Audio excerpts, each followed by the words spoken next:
Hey YouTube, this is We All Juggle Knives with a video on the Leatherman Sidekick.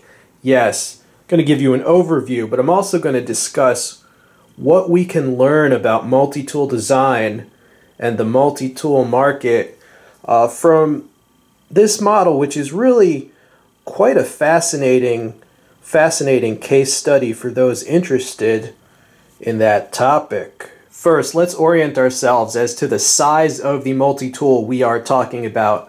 On the right is the Leatherman Surge, next to that is the Super Tool 300, then the Wave, and then the Sidekick. So you see the two XL size multi-tools are 4.5 inches, the Wave is 4 inches, and you see the Sidekick almost as long as the Wave, right, but it's asymmetrical. One of the handles is definitely shorter, right? So basically a little more compact than the Wave. The Sidekick features these spring-loaded pliers, and these are the 4-part pliers from Leatherman, which have what they call the needle nose section, the wider section, and the wire cutters, right, with the hard wire cutters, which is the lower part, and the soft wire cutters, which is the upper part.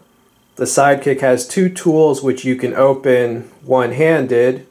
Now this is a saw, and as many people have pointed out, the edge of the saw is a little bit sharp, a little bit uncomfy. All right, you can open that one-handed with left hand. It has a liner lock. That's the wood saw. And with your right hand you can open the blade.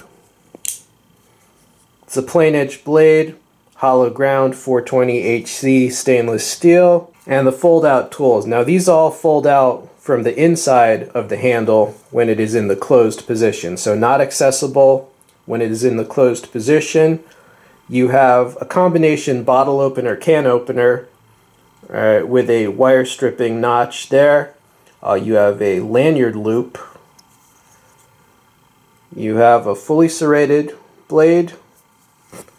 Right, and you have one of the saddest files ever put on a multi-tool, a one-sided file, which also has a flathead screwdriver and ruler markings. And coming out of the other handle, we have a large flathead screwdriver and a large kind of flattened Phillips screwdriver. So what is important to know about this tool set?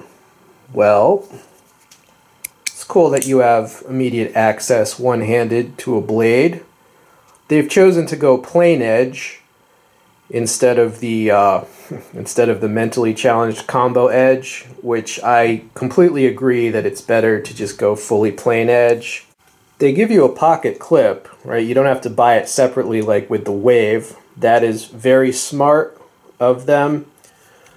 The two longer tools are the only locking ones. The other tools, they don't lock. I mean, they do have a notch right there.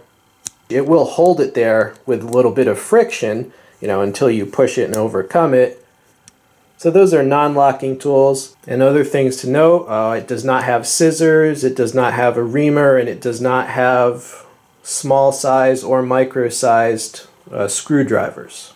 Okay, and that was the overview. You know, you all know what pliers are for. You all know what screwdrivers are for and why it's useful. I don't think I have to belabor the uses of the tools, but let me try to say something actually insightful about this multi-tool and where it fits in.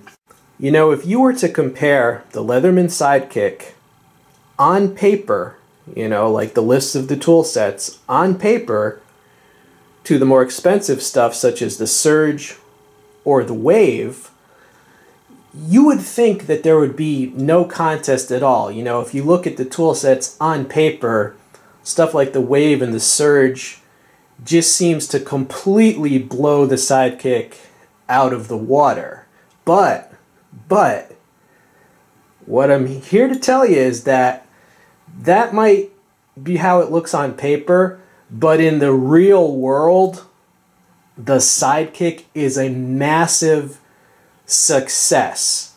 It is wildly popular. And I think there's a lot of things we can learn, a lot of lessons we can take from that real world success about what people really want in their multi-tool. But first, how successful is the Sidekick? Let me tell you, extremely. I've been on here for years now. I've interacted with tens of thousands of people, mostly working people who love tools and use tools on a daily basis. They tell me what they carry, they leave comments. I also watch over 900 other gear channels and I read all those comments. And the overwhelming message that I've gotten in the last several years is that people love the Sidekick. It's hugely successful and popular, and it has even gotten to the point where it has eclipsed the Leatherman Wave. For years and years and years, the Leatherman Wave was the iconic Leatherman multi-tool. It was the most loved, the one everyone talked about. I actually now hear more favorable comments about the Sidekick than even the Wave. One of the smartest decisions Leatherman has ever made was to produce this. Okay, man, so what are we to make of this? What does this tell us about the multi-tool market? Well, it tells me that when someone buys a multi-tool, they are mainly concerned about the folding pliers. They want a compact set of good folding pliers. Because as I said, if you were really concerned about all the other folding tools, you would never buy this, right? Because the tool set for the Wave and the Surge, all the other folding tools, it's so much more comprehensive, but people don't seem to care that much about those other tools. They mainly want those pliers. It seems to me that people are looking for a compact set of folding pliers that's not very expensive, and the blade and the screwdrivers, they're pretty much just considering those like a nice little bonus or, you know, a good thing to have, but it's definitely not making or breaking their purchase decision. So that's lesson number one, just how central those pliers are and how tangential, essentially, the other little folding tools are on a multi-tool. The second lesson is price. This is a budget-priced multi-tool. Now, both Leatherman and Victorinox have been known as those companies occupying the high end of the multi-tool market. In other words, their stuff is more expensive than their competitors. However, the public perception is that it's worth paying extra. Now, that high part of the market is a great place to be. But you know it's even better than that? Occupying the high part of the market and the budget end of the market. Because if you control those two ends, then you just dominate the market. I mean, you just make the market. If you control those, you make the market. Right? So budget, budget, budget. I know it seems obvious, but I've actually been a little bit worried about Leatherman lately because I've seen previews of that, their multi-tool bracelet, as they call it, and just the price on that. It seems like they're going in the wrong direction from the lessons that the Sidekick gives us. So how could this be improved? You know, given that most people are not really considering the non-pliers tools to be super important, should they just remove even more of those tools? I don't think so. I think they should just consider each slot to be, they should just consider more carefully how they spend the fewer slots that they have. They definitely need to replace the file on this with something that people would consider more usable. Okay, so I hope you enjoyed this video. Yeah, Leatherman Sidekick, insane success story.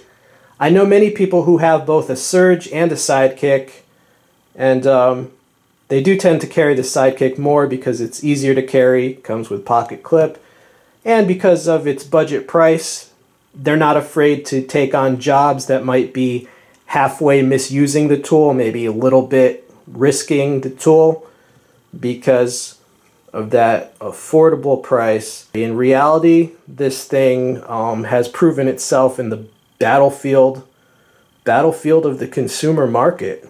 Alright, this has been We All Juggle Knives. I'm out.